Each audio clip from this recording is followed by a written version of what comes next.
I am delighted to welcome our hosts, Ms. Jalita Utekar and Mr. Vishwajit Deshmukh to take over.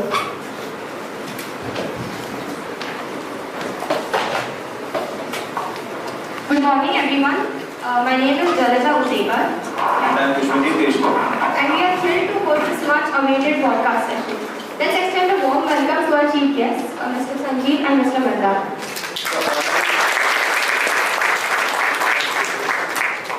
It's an honor to have you both here with us today, sir.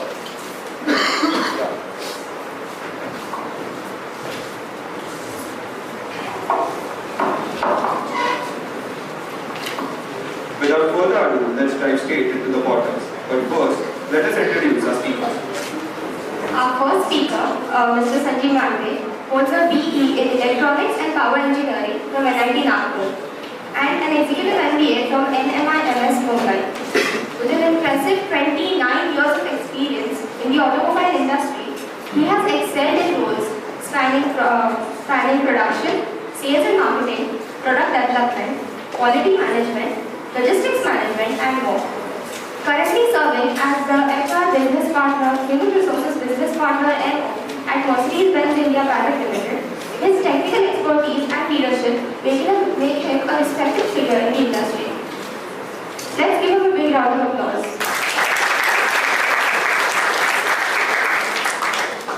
Our second speaker, Mr. Mandar Malji, completed his MSc Electrical Engineering Microelectronics from the University of Applied Sciences, Darmstadt, Germany. He began his career at Continental Automotive, Germany, and has since climbed the ladder of success. Currently, he leads the Electronics for Drives Division at Brose India Automotive Systems, showcasing a journey of passion, growth, and excellence in automotive technology. A big round of applause for us.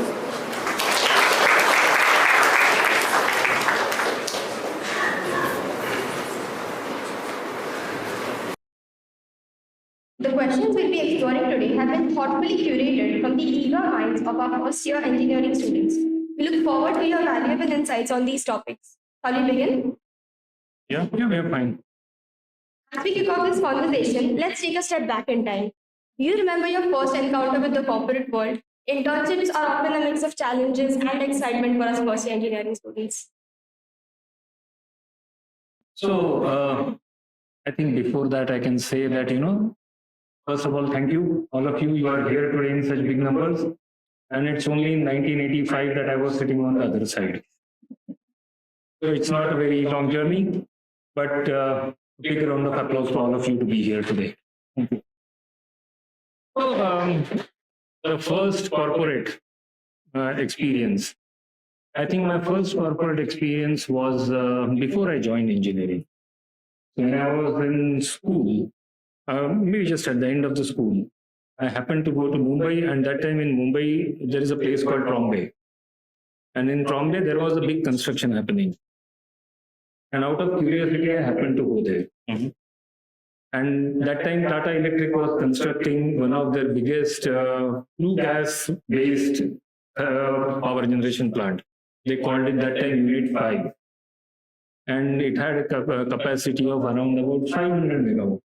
And that time, that kind of a capacity was unheard of in India. So that was the first time I ever went into an industrial establishment and had an opportunity. I was not even a student. But they allowed inside, they had someone took me around. Maybe that was also the seeds for me becoming an engineer later on.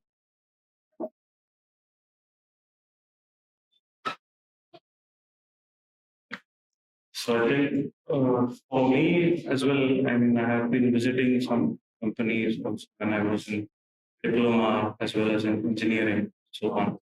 But the most important that I had was when I first visited for an interview, the internship in Continental. Then I saw that the culture was really different. That was something really a change for me. The perspective of looking at the product, the business completely changed at that time. Until then, maybe we are focusing on really small things, like I have to be a developer. software engineer and so on. But once you enter into the premises, you start understanding things. Perfect starts getting changed. Really well. These days, the concept of co-engineering has gained immense popularity among the youngsters. It's become a go-to approach for reaching out to employees, CEOs, and professionals and dominant customers. We like to hear the thoughts on the modern network. I think is it again? It's not about cold emailing. It's in general about the modern way of communication. I get every day enough emails from aspiring engineers who would like to look at the jobs, even otherwise from the old colleagues. The question is, it is always important the first step that you take. These are different communication channels, and these are to be used absolutely necessarily. And when someone sends out an cold email, it's not a spam. It's someone's intent to explore something, someone's intent to get connected with something. And I just go back to my previous topic. I had a desire to go and see what that site was all about. It is the same thing that this person has an intent to get connected with someone. The question is, what's inside that communication that matters? The approach can be any. You can do a cold email, you can even try to send an invite over the LinkedIn, but the approach and the content of the approach, these are the two most important things, at least I feel are critical when you want to use any of these medias. Yeah, I would say initiating the first step is really never have to be afraid about. That would really help you build your own network. That's one of the most important part of your career as well. Thank you for the insights, sir. Yeah, it just makes very a lot of sense.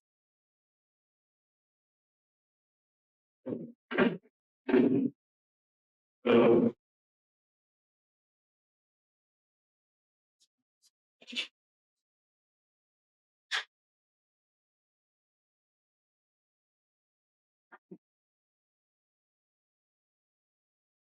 From your perspective, how should students approach internships? Should they prioritize unpaid internships to broaden their expertise, especially when they don't have any initial technical skills? Or should they aim for paid internships right from the beginning? What would you say? I mean, it does not really matter. What matters the most is that you start with something. Like I said, those nowadays, I mean, people are looking at it with a positive way. They started paying stipends, such internships. So from my point of view, it should not really matter. You are learning really a lot of.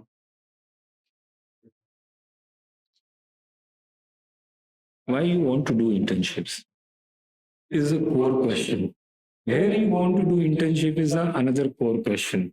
Just as the core branches you are in, these are core questions that you need to really answer to yourself first before you really get into the topic, whether it's a paid or unpaid. Obviously, everyone needs money. Who doesn't? Is there anyone here who's saying no money is needed? But intent of internship is to know about the industry, to get some first-hand experience, to learn something new.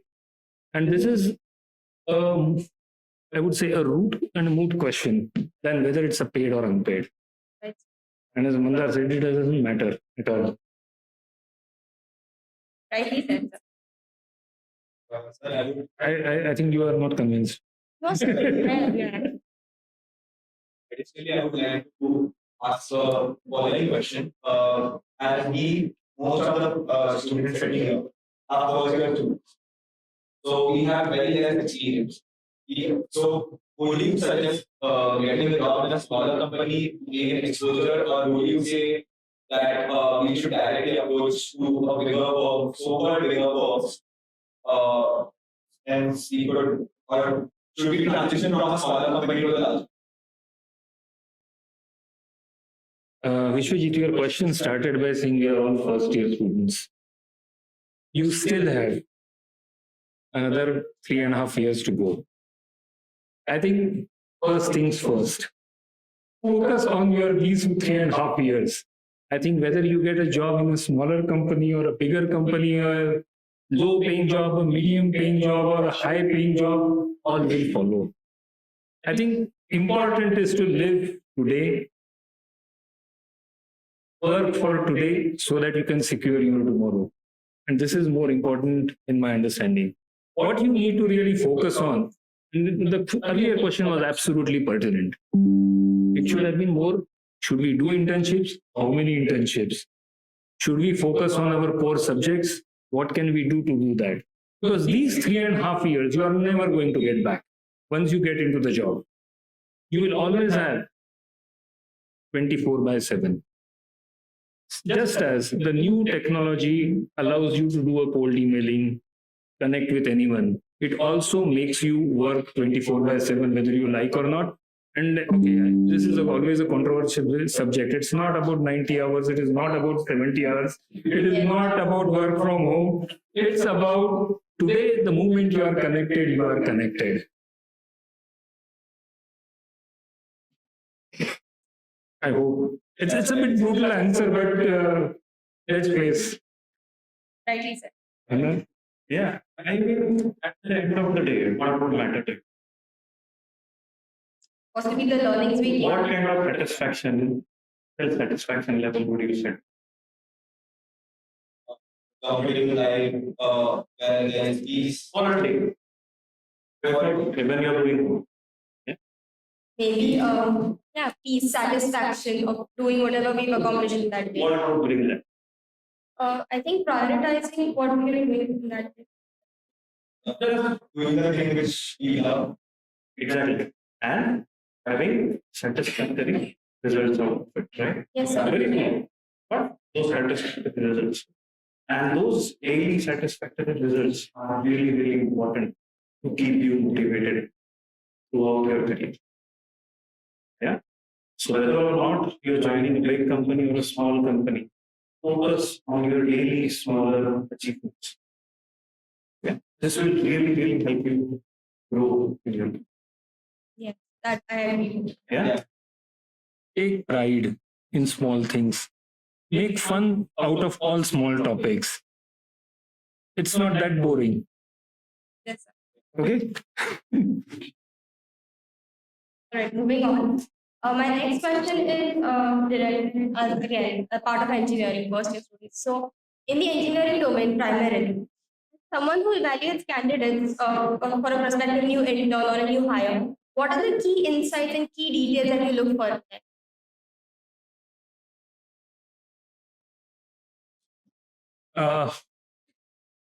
When we go to shop, we want to buy a mobile phone. We look for many things, correct? Yes, sir. That's a very non-living thing that we talk about. Here, when we are talking about internships, when we are talking about jobs, it's about people, their lives. What is important with that is, first of all, as I said, what is the intent that the person has? What kind of a content that the person brings on the table? These are very, very two vital insights. When we look at an engineer for a job, what do you need first? Someone with engineering knowledge. Do you have engineering knowledge with you?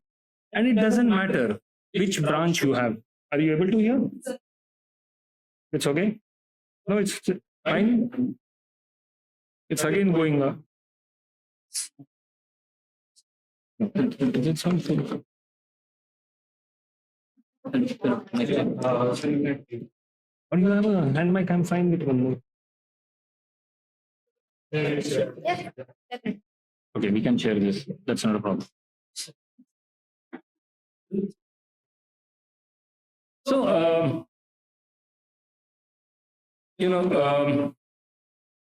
all of us, I think I see a bit of a question behind that question. You are, I think, all are from core branches, right? Most of us, sir. Most of you. And even if you are not from the core branches, doesn't matter. if someone says I am an electrical engineer, someone says I am a mechanical engineer, are you really a mechanical or an electrical engineer? And this is something, the first thing. Now I am, wearing a different hat. Throughout my career, I have been an engineer, a manager, and now I'm also part of HR, so I'm also a recruiter. But important is when you are coming here as an engineer and looking for a job, looking for an internship, what content you bring? Have you really a desire to learn more? Have you spent your time well in your college? Do you bring something on the table for the organization? Because just as you said, whether unpaid or a paid internship, a job is always a paid.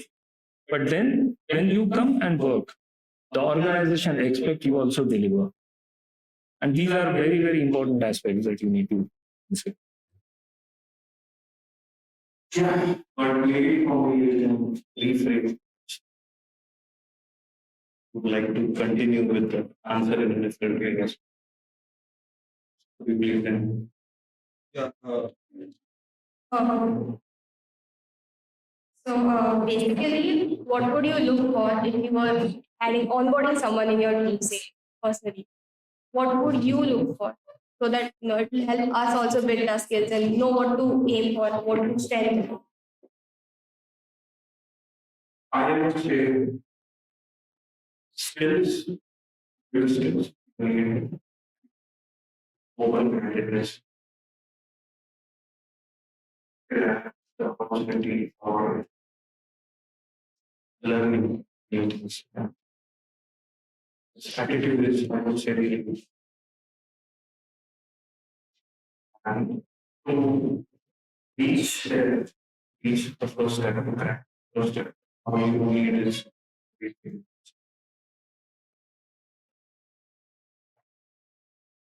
so focus on basics.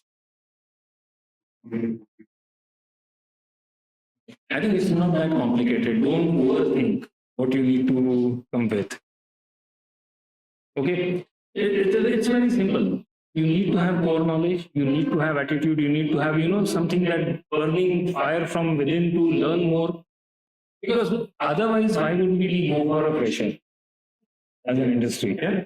Because freshers also bring in new perspectives, and what we expect from you are also new perspectives to come in. Because you have something that you haven't, I would say, you are not corrupted, we are. Over the years with the corporate life, we get corrupted, you don't. And that's what we also look forward to. Okay? At least. With the rise of online learning platforms, also Udemy and many more, which gives students like us and professionals an opportunity to upgrade their skills with the certification. So, in the real corporate world, how much do these certifications really matter? Or are they really of that great? So, yes, when you're speaking, what becomes more important? What we speak, all those things will be behind you. So you won't be carrying all the certificates. Right? Yes, sir. So what matters is how you apply those things in your real life, daily basis. Your certificate, audible? Your certifications will always be part of an initial help to you in getting your CV screened. Because they sort of tell this person has done something like this person knows about it, but then you need to demonstrate it when you come up. So certifications, whatever you learn, more than don't go by certifications, go by what you have got out of that course, what something you have done, what values it adds to you is more important. As I said, certifications, doing these courses is good thing to do because it at least gets you into thinking mode, it gets you into learning mode, but then apply that in practice. I have a follow-up question. Hold it in hand. It's okay. It's fine. No, this works. Right. I have a follow-up question. In what regard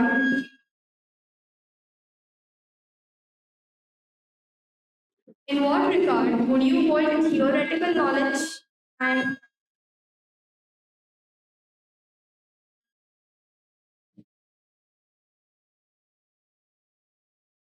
It has to do with the seating position. It's deflecting it.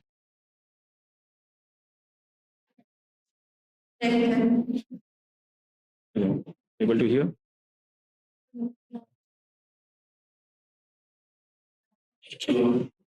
No worries. Go ahead. So, in what regard would you hold theoretical knowledge and practical application-based knowledge? So, basically, book smart and street smart. Is it both equal on the scale, or is one a bit more important than the other? Any takers for this question in the audience? I think this is not an option. Both are needed. Because see, you acquire knowledge as you go along. You are studying through books, it's a knowledge. When the professors are delivering some lectures, it's a knowledge. When you are doing your internships, it's a knowledge. So these are various aspects where you are able to, grab whatever you can get. So it doesn't matter how it comes. At the same time, hard and smart you talked about. Both are needed. Working hard to get the knowledge is important. Working smart is needed. These are not options at all. Yes, right. Both. Look at it. You're not aware of what would you do? They say the movies are a reflection of people. Which movie talks about this topic of knowledge? You said it. We sometimes take them as more as a filmy dialogues, but they're not. You get it from wherever you want and it works. I would say try to understand based on and will really help you answer your own questions. Why is even some theory required? Why was, for example, if there is no technology even required, where is it applied? And by these topic technologies, you can practically work very good in the questions. You would explain it really good. Yeah, and definitely that. See, and every theory has come out of some experiences, some requirement, some need. Yeah. Yeah, definitely. Yeah. So it's not really a theory as in theory. Quotes. That is very inspirational. Moving on. In your view, what will be the next major disruption in automotive engineering? How can a young engineer that you themselves contribute to and try in this evolving?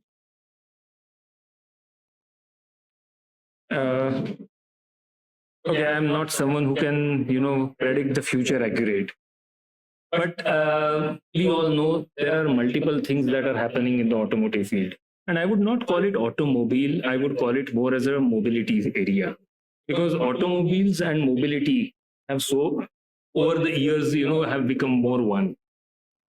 But yeah, let's talk more about the automobiles. And that too, let's at the moment only talk about road transportation. Not even other than road transportation. Okay. So yeah, the cars were cars. They had 4 wheels, a steering wheel and a spare wheel. Already the spare wheel is gone from most of the cars. Correct? Yes. Over the years, they have changed in a big way. Today, people call car is something that is a mobile phone on wheels. The way of looking at it. There are big disruptions which happened also in the past. Those of you, I think your professors might, recollect, in year 2000, first time in India, they started talking about the pollution norms. Before that, there was nothing like pollution norms for vehicles. And that was the first disruption in the Indian auto sector. That someone started talking about how much a car emits, because that was the need of the hour. Vehicle mobility technology and what impact it has on the pollution. As the things went ahead, the next set of wave came in where people started talking about safety. We never had cars with the safety aspects, whether you call it in the traditional way, passive safety or active safety. Leave aside the ADAS parts of it. That's much recent now. But that was the second set. With each of these changes, okay, then came the third wave, wherein the cars became more connected. And now we talk about, electric vehicles and other aspects. With each of these changes that have happened, they have created one very important impact. It always have brought in need for newer skills, newer thinking process, and new opportunities. It is wrong to say that, these things will take away some things. They will only make change. They will give opportunities for something new. And this is what are the trends in auto industry to be looked at. The pace at which the changes are happening is phenomenal. But they will bring in always a new opportunity for every one of us. You would like to add? I would say pretty much like these things.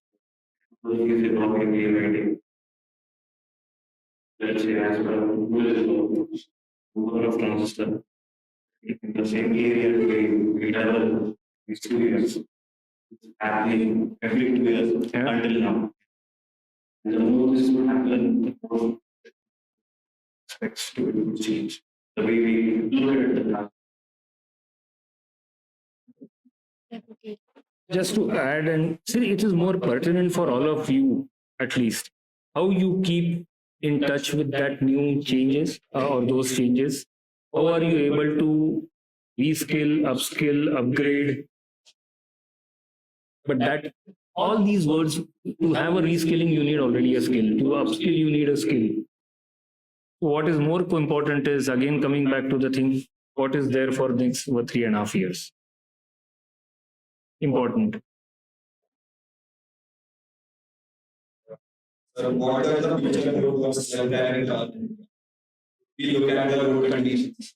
Basically, for a self-driving car, you need proper lanes. Then, in our country, most of the roads they don't have lanes.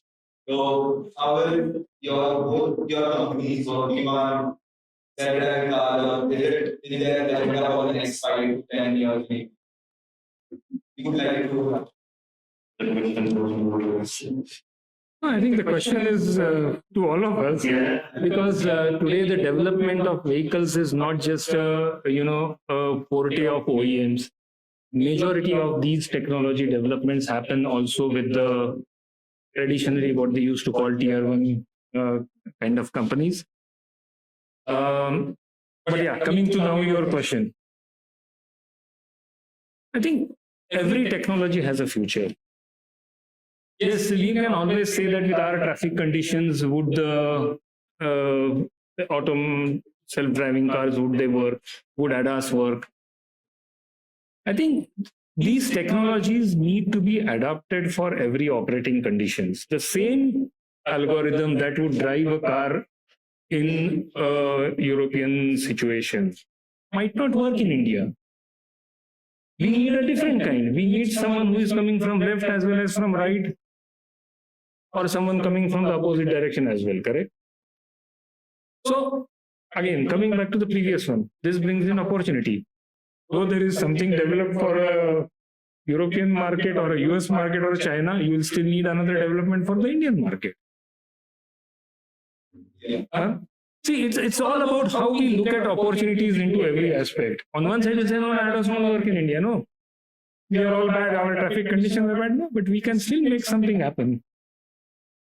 And always, whenever the new technology has come in, it always starts from the top, because it's always expensive initially. And then people want to flaunt it. My car has ADAS. Definitely, that is a very Later on, ADAS will come even on a two-wheeler, possibly. It got introduced the It got introduced. Finally, my way of looking at it is that although there is a lot of technology coming up, still are there number of accidents getting reduced in India? Then we have lots of opportunities to some solutions which can really reduce accidents.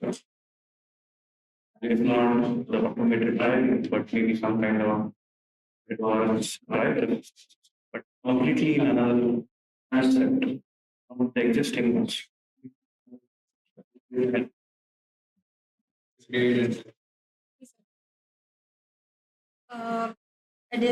move on to the next question. This is for Mandar specifically. How is the conversion of the automotive and semiconductor industries shaping the future of vehicles, particularly in safety, performance, and autonomy? So I would say safety and quality are really the biggest concerns anyway. And now with all the connected world, safety, security, and autonomy.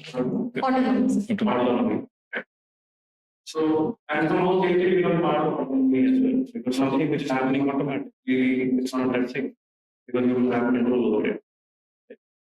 So, the point is that all the areas, it means semiconductors and standards. So, globally, this is really good to happen. Every area, there are innovations happening. It is really needed every day for us to understand those new things which are coming up and then start utilizing those new things in our maybe launching in production in the next 3 years. So they are You mentioned safety related to autonomy and that we have to prioritize it if we are going for self-driving or any other future innovations. Do you think we should have a separate set of rules or a separate training guideline for if we are introducing these new technologies? I understand it. And it is mandatory for all, including OEMs, tier ones, that they are. See, mobility industry is highly regulated. And if you really want to go deep into it, it's a big field by itself. With any movement comes a risk of accident, comes a risk of pollution. It is a risk of sustainability. And these three areas are very deeply governed. It could be any, whether you talk about the restraint systems in the car. They talk about protecting the inside people. Now people are developing vehicles with the protection to the outsiders, pedestrian protection. Yes, exactly. There are multiple organizations who do that. So the third I spoke about earlier, it's about pollution, it's about the ecology, ecosystem around us. So entire focus is to make the thing safer. Human body is not designed for speed, not at all. Even if you are driving a vehicle at a high speed, by the time actually accident happens, you are already braking the vehicle, it comes down, and then it happens. If you are running blindfolded, what would be the speed? How many kilometers do we run at speed? We are all engineers, man. 5 to 10. 10 kilometers? Yeah, we can see 10. If you are a little faster runner, 15 kilometers per hour. Definitely. If you are blindfolded, you hit a wall, the person would die on the spot. Even at that speed, we are not designed. So the moment you get into mobility, we talk about how to bring the safety into it. Right, because if we are to explore this domain, then we should make sure we're covering all the aspects of safety and innovations, of course. See, the safety environment, sustainability. These are big, big topics and they are all related to core. Remember this.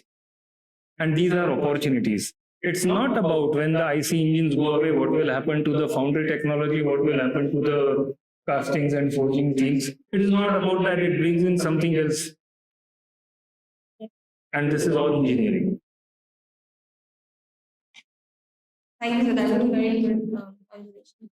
Mandar sir, how can the growth of India's semiconductor industry accelerate the adoption of such self-driving cars and other technologies? So I think there are lots of initiatives going on 2 years where India is targeting to start manufacturing of this. And that is really going to help innovating. The reason is because today, electronics companies, we are highly dependent supply of East Asian markets and North American markets.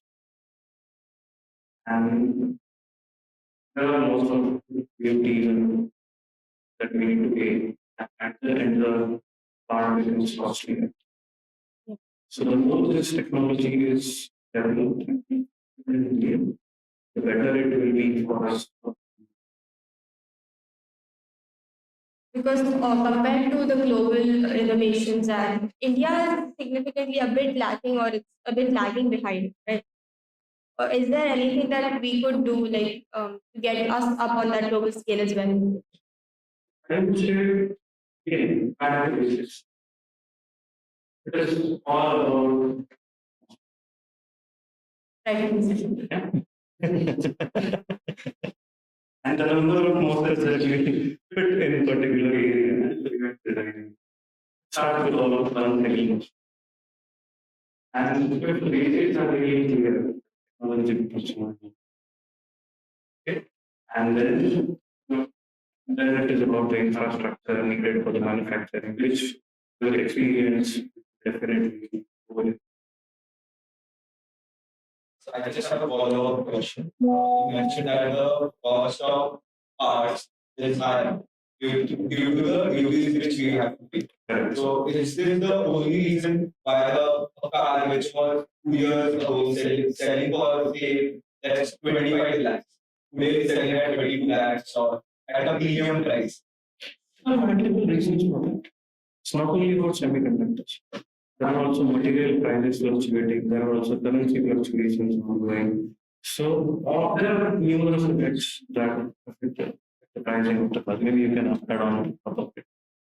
We are now venturing into something about business now. Costing and pricing are two different topics.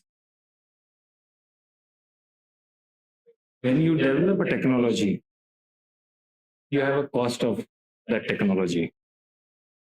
How you price that technology to the market is a business decision. And we all know over a period when the technology penetration improves, the cost always comes down. Now, having said that, on one side we expect our products, whether it's a vehicle, whether it's any other product, to have better features, more features. So something goes into it. And that also drives. But yeah, some of you might also do engineering, they might do their MBA, they might get into, product management topics for and other business areas. So this is a very, very interesting field by itself. But to even get into this, you need to know how is my product structured, what market needs, how are we able to, play within the market dynamics and price it. So answering your question, what price a product gets sold is a very different topic. Yes, a cost of technology is another end. And I would say, our focus should be to how we can bring in a technology at a better price. And that comes out of innovations. Given the fast-paced changes in sectors like automotives or technologies, where there are huge number of developments, and they're likely just going to go up in the the near future, like compared to what the 90s had, but from the 90s to the 2000s. So the changes there, it will be exponentially greater in the next 20 years. So, in this current state, what key skills and practices should our students prioritize and keep at so that we could stay relevant to these changes? What do you personally practice? So it's like basic setting. Yeah. So and once you start applying those basics, then you start applying also. And day by day, with technology is getting more and more.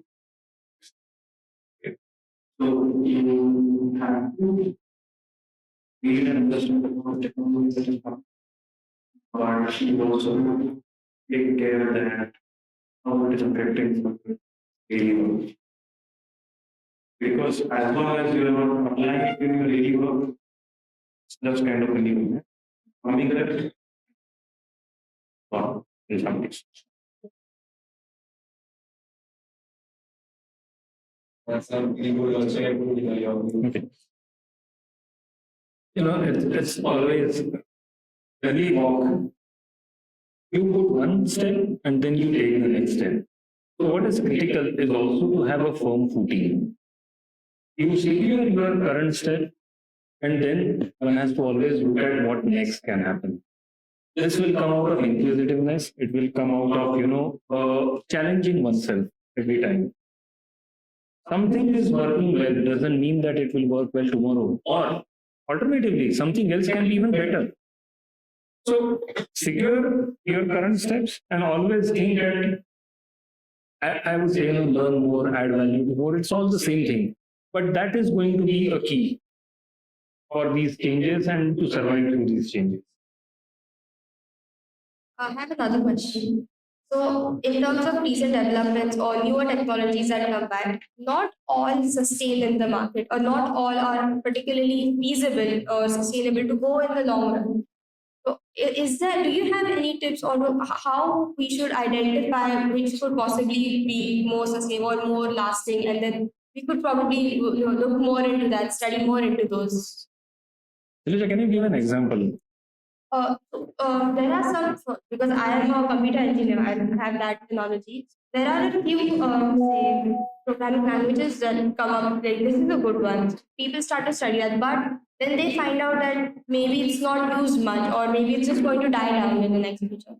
But then we have tried and tested methods also, so similar to that. Okay, I'm not an expert in programming or other things, but what is important? You said one programming language died out, something else came in. Correct? That's what you're talking about. Yes, sir. What are these languages used for? Basically building something or Go ahead. building software platforms. Yeah. To build that software or platform, is this language only a medium, or is there more behind it? Is language the core, or is the concept behind that, logic behind that, a core? Or innovation behind that, a core? Yes. So it in my understanding, it should not matter. Tomorrow, if one language goes out, you can always learn another. Yes, sir. Certainly. Because what is important is what you have in your brain that you are able to use this language for and deliver to someone who is willing to pay money for that. Understood the connect between the three. Yes. And this is what is going to be the key. It doesn't matter. Technologies will change. Because the newer technology is better. It is cheaper, it is faster, it is safer. I agree, sir.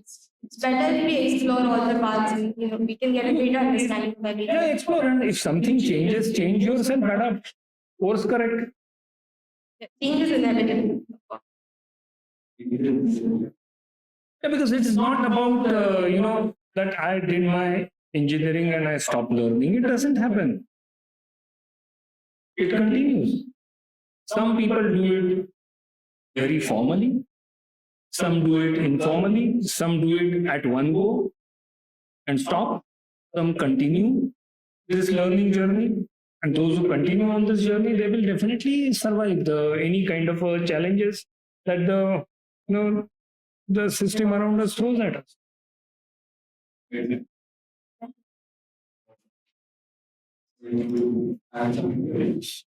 The concepts are really, really more important. Never try to build your career in specific language or any specific tool. There is, let's say, 25, 30 years ago, there was C, then there was C++, then there are other languages coming up. But based upon the applications, the languages are changing, but the concept. Yes. Similarly for the tools, yeah. For example, nowadays, but what is added in the MATLAB tool? It's just helping us solve the differential equations. What is more important? Understanding the differential equations is more important. Why would differential equations be useful in solving our problems? MATLAB becomes only a simple tool or to help us solve those things. But then instead of MATLAB, even Excel can do it. It's all about the tool is helping you solve something. Yes, definitely. It's more of the concept that matters than the ways of probably approaching it or solving it. So moving on, there are many multiple various kinds of technologies coming up. You see EVs right now. This is a company and the future of electricity, running on electric hydrogen and hydrogen. So is there a future for these technologies where they all renewables or always there are happening, especially with the technologies coming and there is a boom right now. So See, all the technologies that you mentioned have been always there. The first car never ran on gasoline. It ran on alcohol. That was brought from a chemist shop. And I can say that because it was a Mercedes. And no one can challenge that part at least. But there were electric cars in the past. There were hydrogen cells, fuel cells in the past. It's a question of which technology gains popularity, commercial acceptance, and commercial drive. That was the initial point in which the early part of 1900s drove the technology in that particular way. Then came in the things about sustainability. The Middle East, first Middle East crisis drove also the topic of fuel prices going up.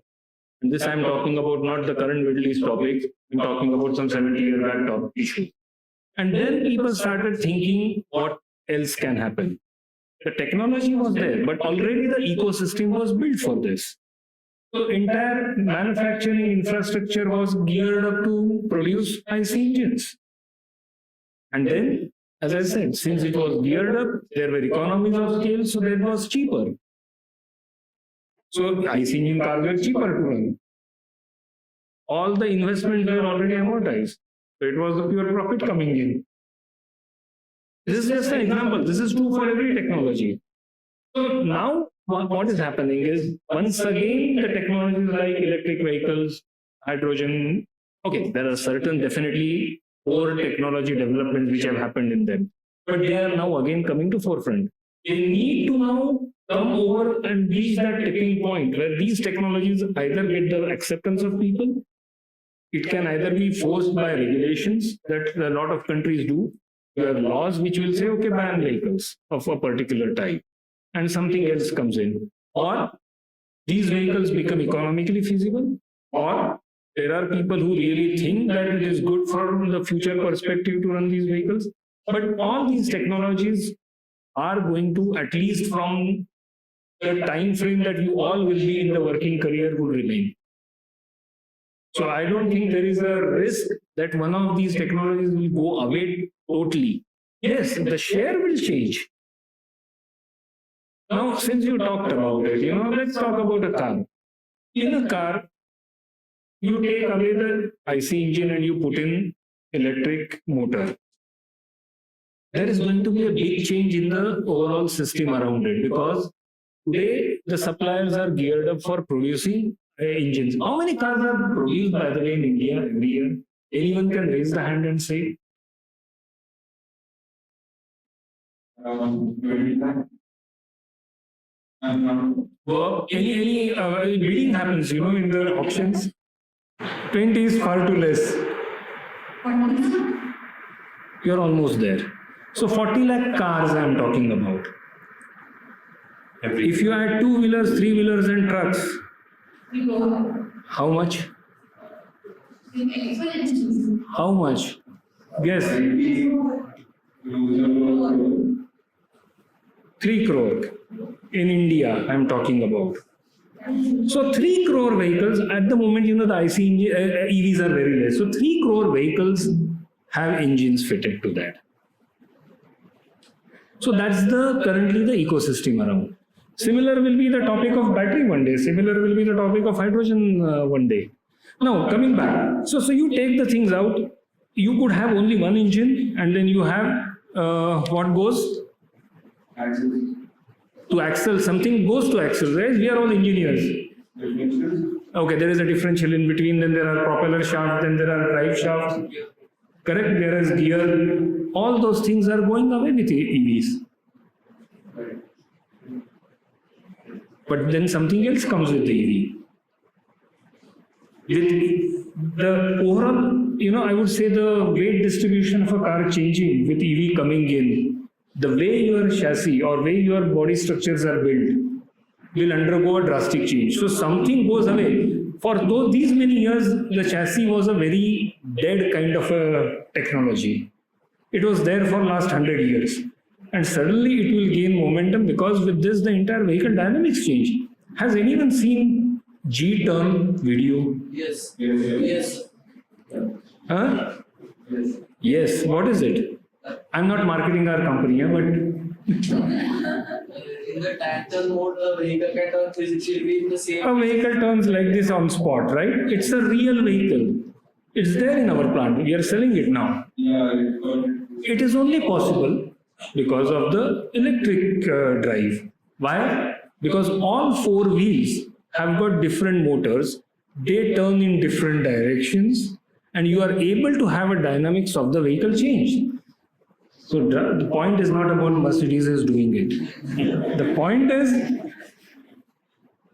the changes of technology brings in also changes in the allied areas.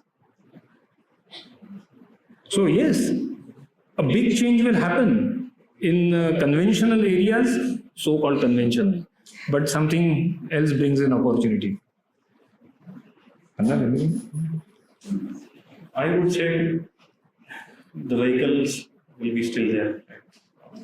Either it will be shared mobility, personal mobility, or whatever kind of technology it is, rented technology as well.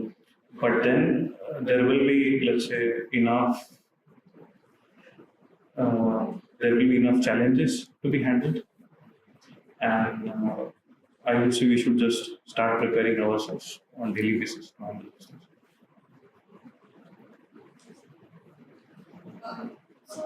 Do you think hydrogen usually is like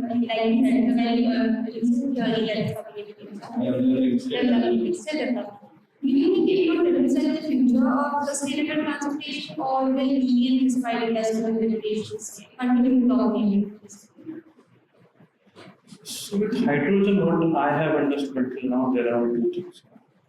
One is the engine, which would run on hydrogen, which is a different technology. And then other is the fuel cell. Okay. So then the fuel cell is still an EV. No change how it is driving. It is still the motor, still the battery which is driving. But the energy which is stored in the car is in the form of hydrogen, which then will be converted to electrical, and then at the end the motor will be driving the traction. Okay. So there are different things how it will work. Yeah. And still, as of now, I don't think we still have a clear picture because there is a complete ecosystem, like Sir said. There is a complete ecosystem behind it. To do it with hydrogen, we don't have ecosystem today. Right? The transportation, the density, the pressure with which hydrogen has to be stored. So there are completely different challenges doing it.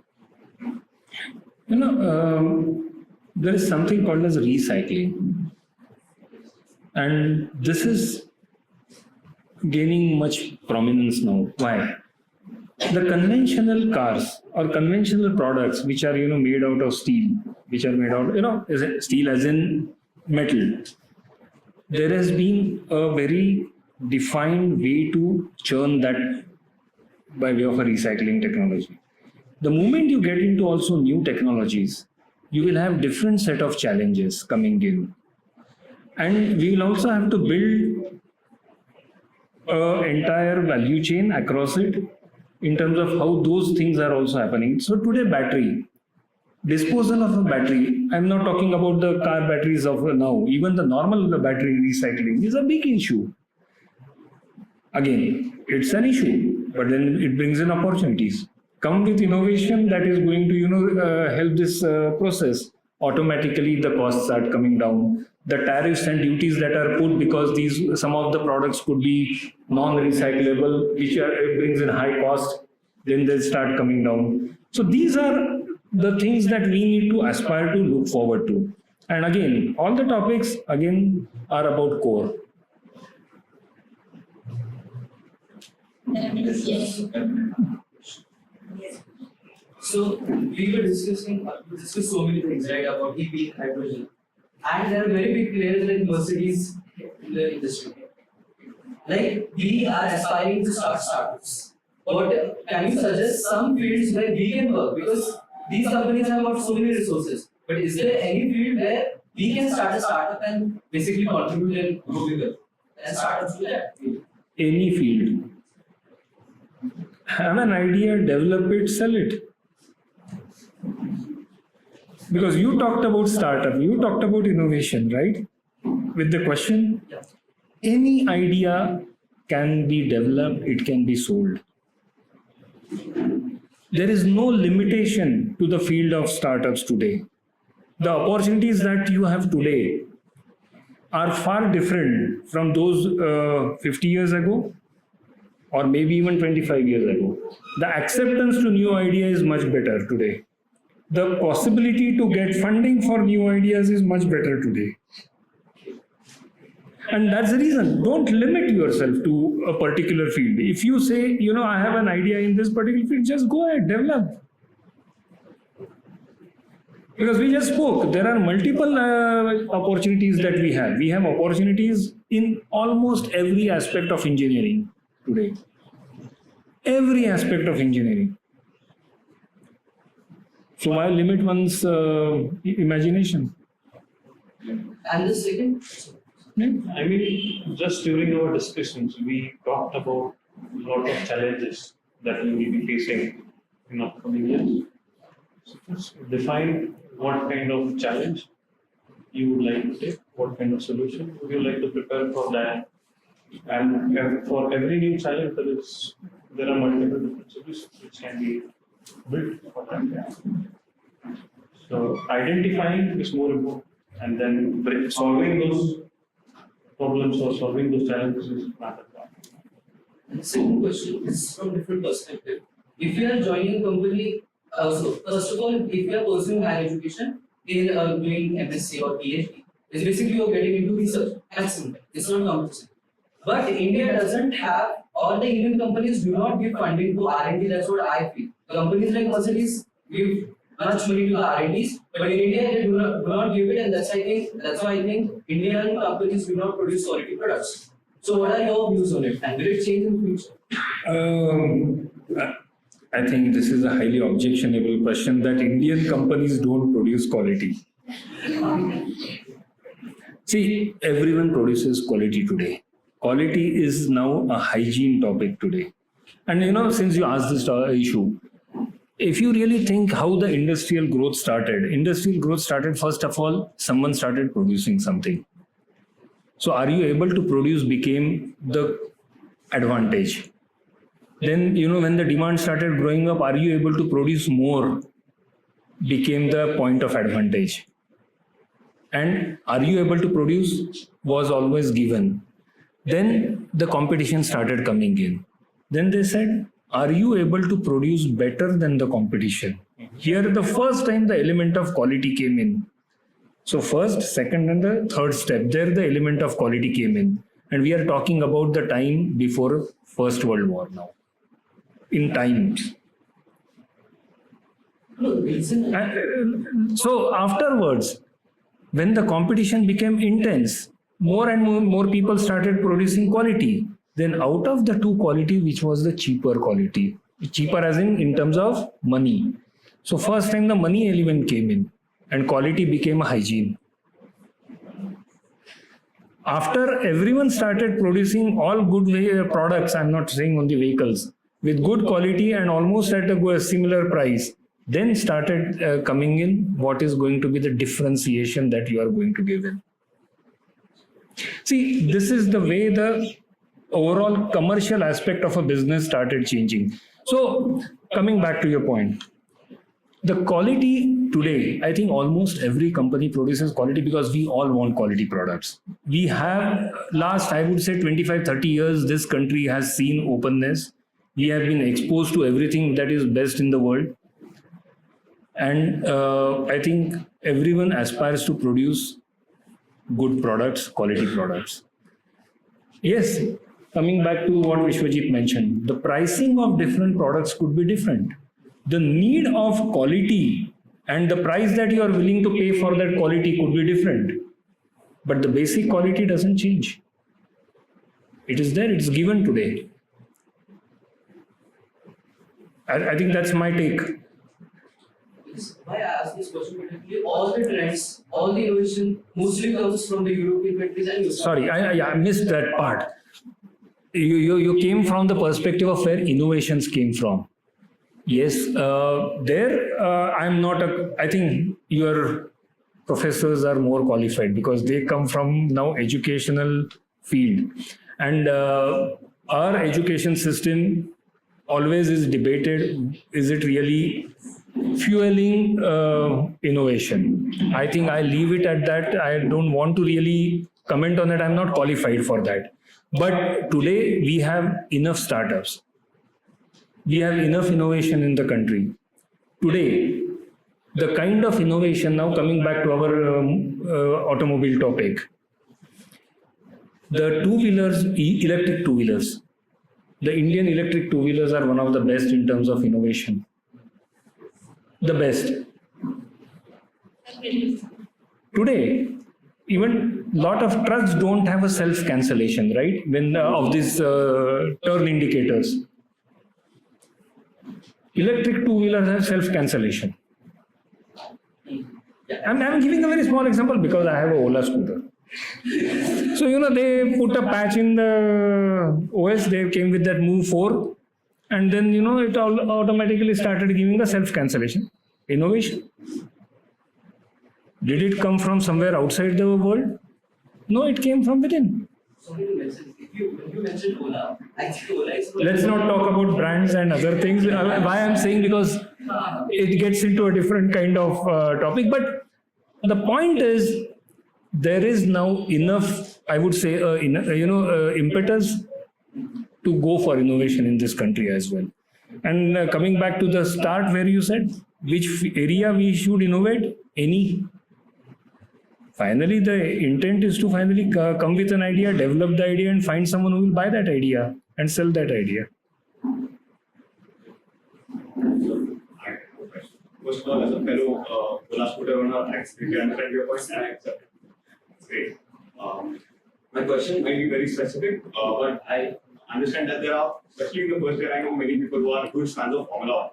And as there's no specifications, but as Mercedes has a Formula 1 team, and the 2026 regulations basically make sure that the engines that are used by Formula 1 teams can incorporate renewable fuels, the engines.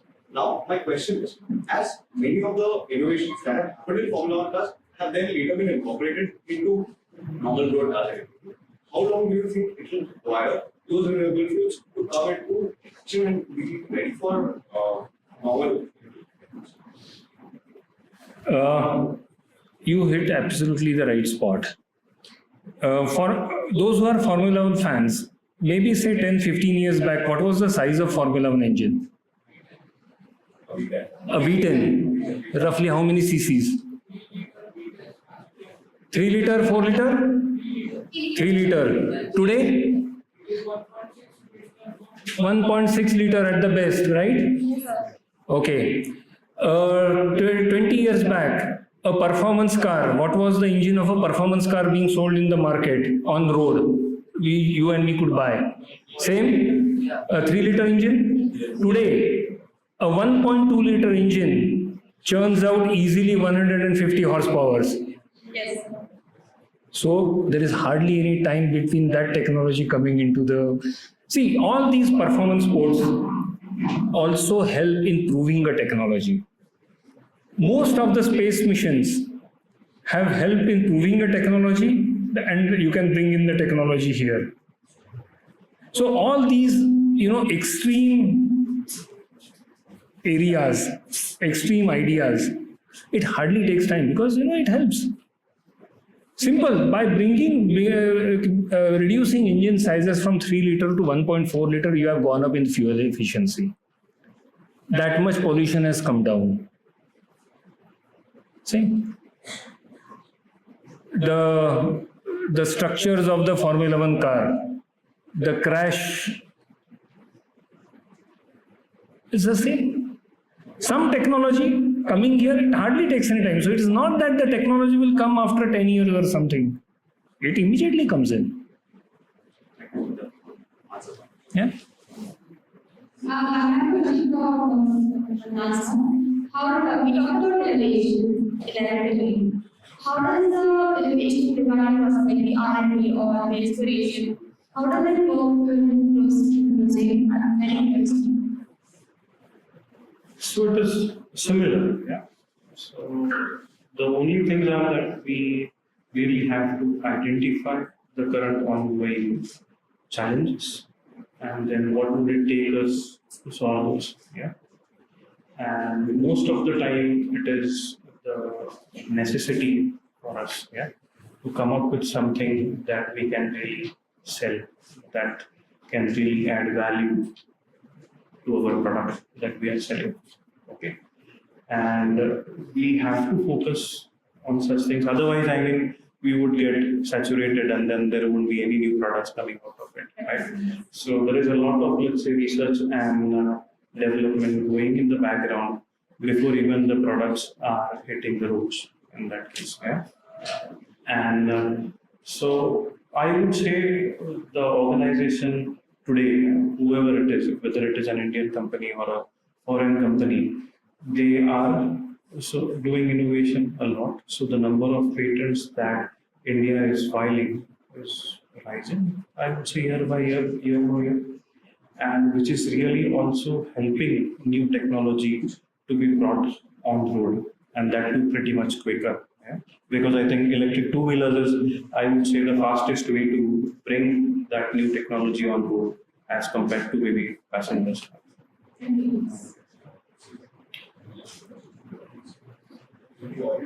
anyone has any questions, please ask.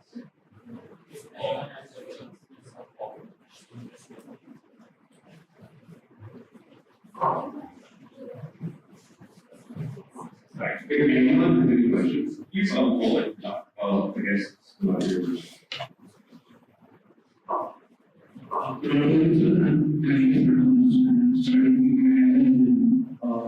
I have a question for you. So, the globally is engaging, and but the per capita income is below. It is going down at its higher. How does a brand like Mercedes, which majorly manufactures luxury cars, move with this growth?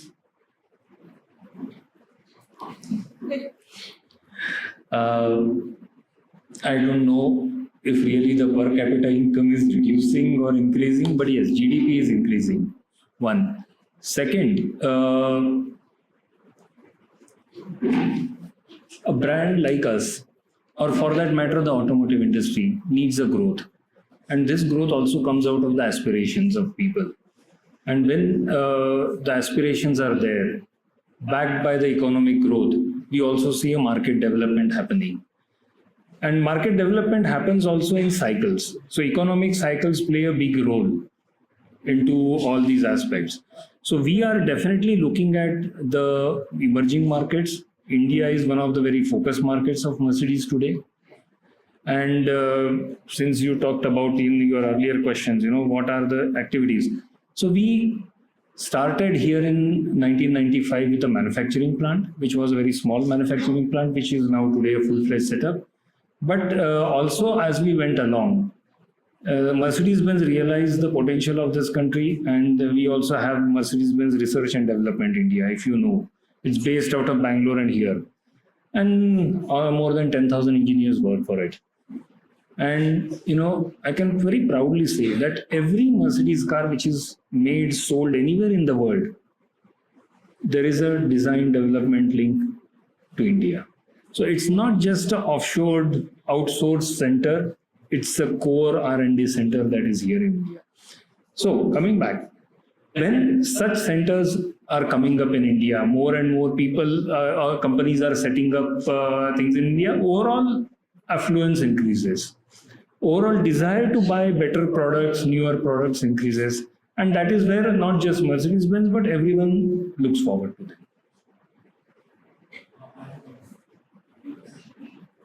Go ahead. I was about EVs. The world currently EVs pollution is EVs. But if you actually look at the life cycle of an EV, the manufacturing of a battery to the disposal of a battery, it is estimated that it is about 28 times more pollution than an average ICE. So, is it actually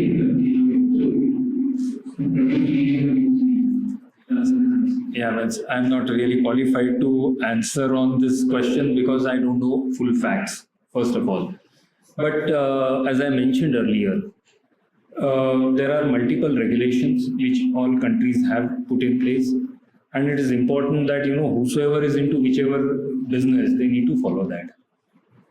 Because I won't be able to really comment on whether it's ethical, not ethical. That's something I would say out of syllabus at the moment. I guess it's a personal opinion. So No, it's not just a personal, but not qualified to really talk about. Yeah, of course, there is new technology. Until and unless we try, maybe it would give us different results. But at least the need of today was that we try for a different technology. Yeah. Whether or not it would sustain, whether it is the right one or wrong one, we still don't know. If you keep anything in steady state anyway, entropy topic. Yeah, I mean, it is bound to change. Nobody knows. None of even the government knows if it is real. Yeah.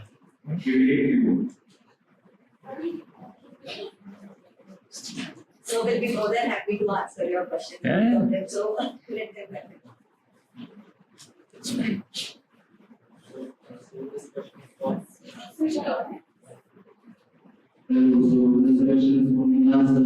I had a question when starting the startups, should we go with the angel investors or VCs or should we go inside? Because when we go with investors, they give us so money and we have to pay them back with interest and still they invest in our company. But if you go with after paying us all the investors, so which one is the way to go? He answered himself. Yeah. So, I mean, point for that is maybe I'm not really, let's say, as experienced with the way the startups and the funding and everything are happening. But for me, it is more important right now to come up with a technical solution to it. Yeah?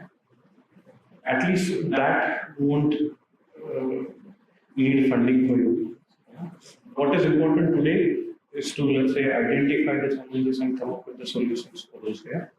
Maybe start thinking about the funding and the financial aspects of it once there are solutions in place to that. Yeah?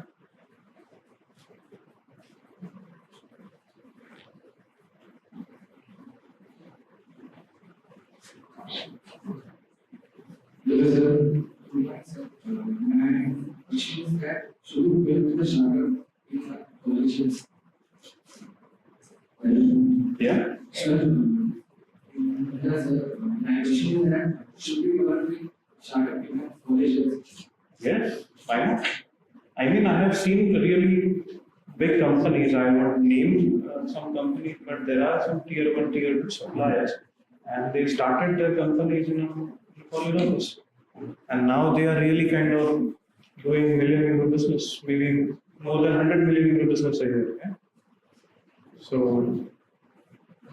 I mean, there is nothing blocking in starting it anywhere. Important, like I said, also in the initial questionnaire, it is more important to start with something, to initiate with something. Sir, but all of us, I told that you should. Can you just keep your mic? Yeah. Sir, beginnings are told that you should go for a job, then start your business on start. But from my perspective, when you started doing colleges, career factor and then employment promotion, is that I guess the question what he's trying to ask is, the one which we discussed, that whether we should initially work with smaller companies, gain exposure, and then transition into the bigger companies, or startups, or directly go into the so-called bigger companies. Just do it.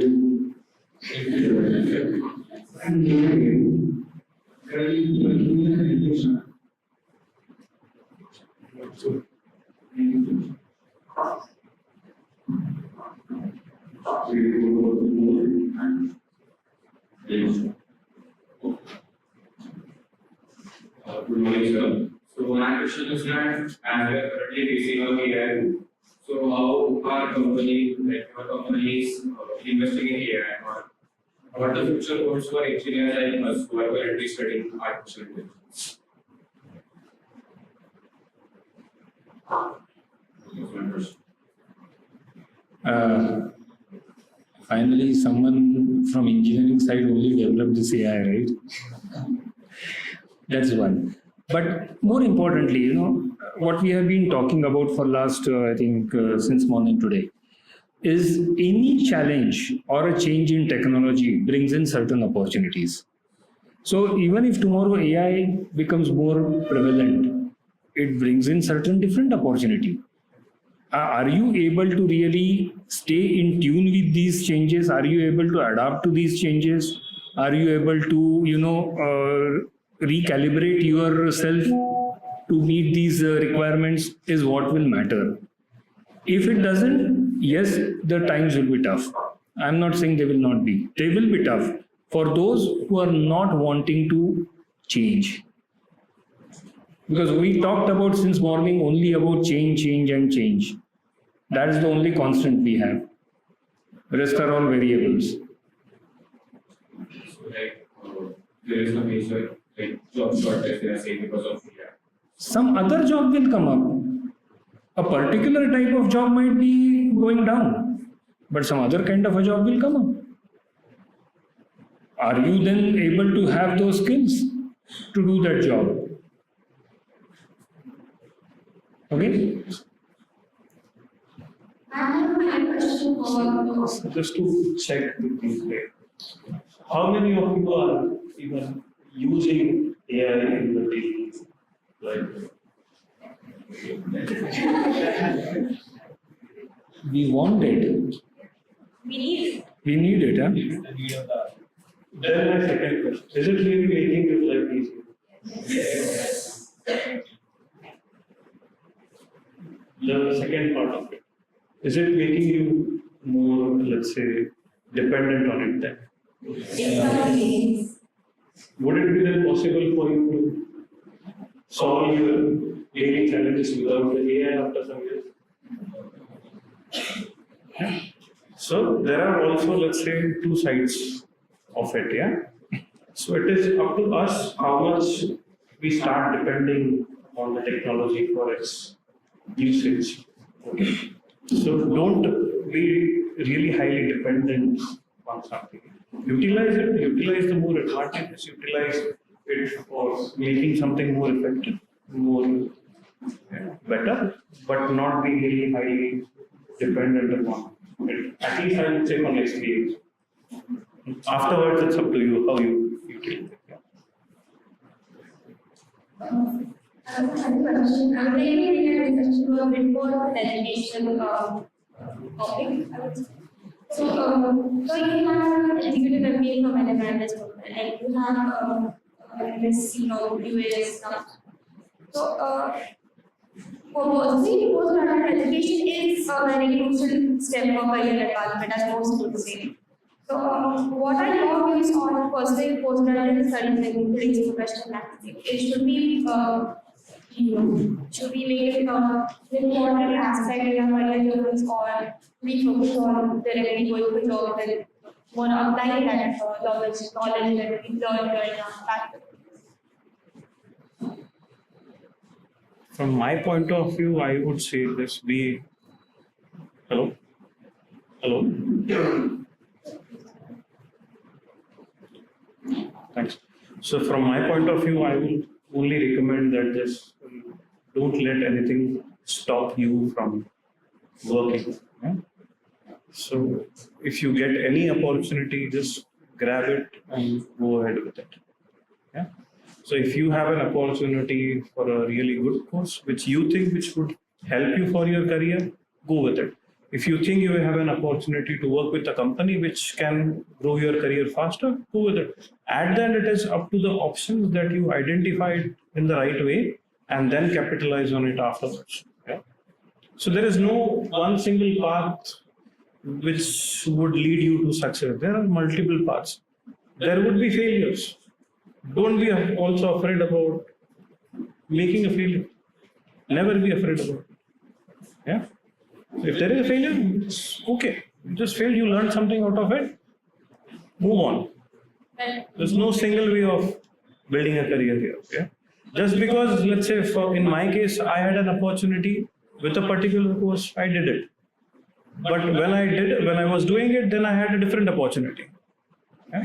So let's say I did my master's in microelectronics.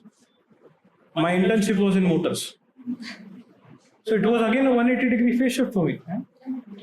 And then I just tried and capitalized on the opportunity afterwards. So you can change your path, you can change your career at any point of time. There's no single really path. Yeah, no, I think absolutely. You can continue to learn. And you should continue to learn. That is one aspect.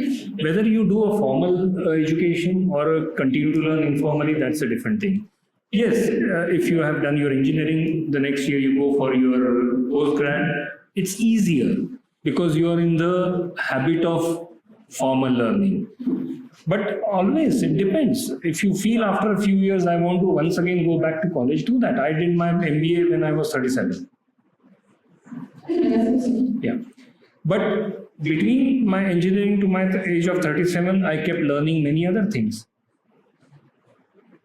So you can change your fields, you can do something, but keep doing, remain inquisitive, remain relevant in context of the things. That is very important. And that also, is a question that you asked about AI. Changes will happen, you remain relevant. That is more important. When it's basically we have engineers basically have started law, do a bachelor's, 2 years job job experience, go for Jalaja, we are all good guys. All of us. Engineers are the best. Don't worry. No, sorry, I interrupted you.